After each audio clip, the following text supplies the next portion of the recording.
Inimesed, kes on täna pimeduse sees, saavad osa suurest valgusest. Vabaks saavad rõhutud siin surmavarjumaal, neile paistab valgus taevanes. Meile sünnib imeline laps, kingitakse taevaline poeg.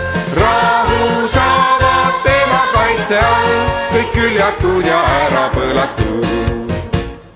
Imeline nõuandja tema nimeks saab, igavene isa rahuvürst. Lunastaja, trööstja ja jumal väeline, kelle õlgadel on valitsus. Meile sünnib imeline laps, kingitakse taevaline poeg. Rahu saavad tema kaitse all, kõik küljatud ja ära põlatud.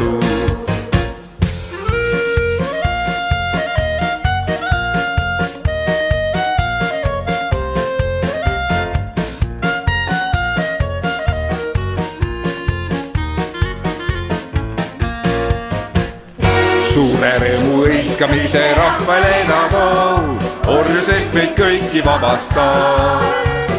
Purustab ta iga koorma ikke rõõmu ja siis on rõõmu hõiskamise aeg.